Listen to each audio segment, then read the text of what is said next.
አብይ ሙሉ በሙሉ ምን አይነት ሰዎችን ነው ሰብስቦ ቁልፍ ቦታ እንዲይዙ ያደረገው ካልነው አብዛኞቻቸው ከአብይ ጋር የጠለፋ ቡድን የነበሩ ሰላዮች የነበሩ ናቸው።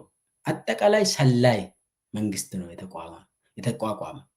አብይ ሰላይ፣ ተመስገን ጥሩነህ ሰላይ፣ አብይ የጠለፋ ቡድን፣ ተመስገን ጥሩነህ ጠለፋ ቡድን፣ ሁሉም ከታች ያሉም ከአብይ ጋር የሚሰሩ የጠለፋ ቡድን የነበሩ ሰላዮች ናቸው። ከዛ ውጭ ደግሞ አብይ እኮ በጣም ለሱ ተላላኪ የሆኑ ሰዎችን ብቻ ነው የሚመድበው። በአብይ ዘመን ሙያ የሚባል የለም። በአብይ ዘመን ልምድ የሚባል ትምህርት የሚባል ዜጋ የሚባል የለም። አብይ ጋር ግንኙነት ከሌለ የሱ ተላላኪ ሆነ ካላገለገልክ ሰላይ ሆነ ካልመሰከርከው የተመሰከረለት ሰላይ ካልሆንክ አትመደብም። ከሱ ጋር በጣም ግንኙነት ያስፈልግሃል ለመሾም።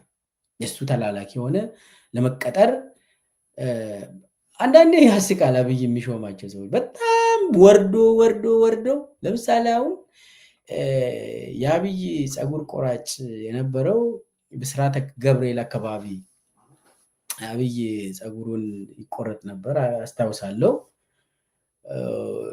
ብሩክ ይባላል ልጁ እና የአብይ ፀጉር ቆራጭ የነበረው ልጅ ዛሬ የጠቅላይ ሚኒስቴር ጽህፈት ቤት ምክትል ኃላፊ ነው። አንድ ከፀጉር ቆራጭነት ወስዶ እኔ ለምን ተሾመ አላልኩም፣ ዜጋ ነው እንኳን ተሾመ። ነገር ግን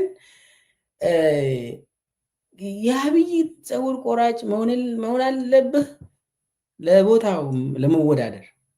እንዲህ አይነት ስርዓት ነው ያጋጠመን ለማለት ነው።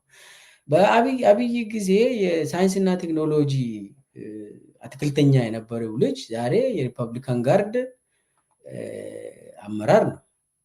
አንድ አትክልተኛ ለምን አደገ አላልኩም፣ ማደግ አለበት። ሰው ማደግ አለበት። በአግባቡ ተወዳድሮ ትምህርት ወስዶ ትምህርት ቤት ገብቶ ከተማረ በኋላ እድገት ማግኘት አለበት።